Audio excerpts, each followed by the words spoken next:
দেশের বিশ্ববিদ্যালয় সহ উচ্চশিক্ষা প্রতিষ্ঠানগুলোতে ছাত্র সংসদ নির্বাচন নিয়ে তোড়জোড় শুরু হলেও ক্যাম্পাসের রাজনীতি ও নির্বাচনের সুযোগ নিয়ে ইসলামী ছাত্র শিবিরের সঙ্গে বিএনপির সহযোগী সংগঠন ছাত্রদল সহ বিভিন্ন সংগঠনের মতবিরোধ বাড়ছে। ঢাকা ও জাহাঙ্গীরনগর বিশ্ববিদ্যালয়ের ছাত্র সংগঠনগুলো কয়েক দশক ধরে শিবিরকে অবাঞ্ছিত কিংবা নিষিদ্ধ ঘোষণা করে রাখলেও গত ৫ই অগাস্টের রাজনৈতিক পট পরিবর্তনের পর সক্রিয় হতে শুরু করেছে শিবির। ডাকসু নির্বাচন নিয়ে অনেকটাই বিপরীতমুখী অবস্থানে ছাত্রদল ও ছাত্র শিবিরের কেন্দ্রীয় নেতারা। ছাত্র শিবিরের কেন্দ্রীয় প্রচার সম্পাদক সাদেক আব্দুল্লাহ বলছেন, বিশ্ববিদ্যালয়ের রাজনীতি ও নির্বাচন হবে বিশ্ববিদ্যালয়ের নিয়ম অনুযায়ী, কোনো একটি সংগঠনের জন্য আলাদা নিয়ম হতে পারে না।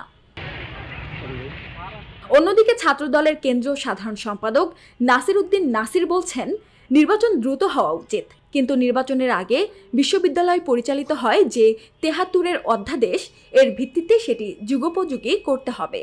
ডাকসুর গঠনতন্ত্রেও পরিবর্তন আনতে হবে।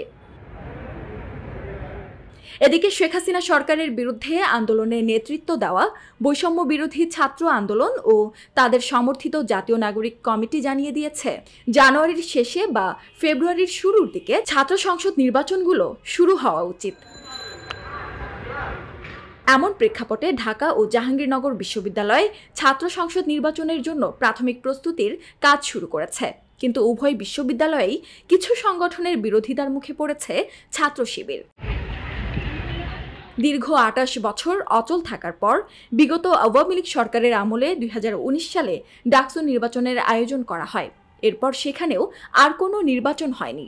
ঢাকা বিশ্ববিদ্যালয়ে সক্রিয় ছাত্র সংগঠনগুলোর ফোরাম পরিবেশ পরিষদের সিদ্ধান্ত অনুযায়ী ধর্মভিত্তিক কোনো সংগঠন ক্যাম্পাসের রাজনীতির জন্য অযোগ্য।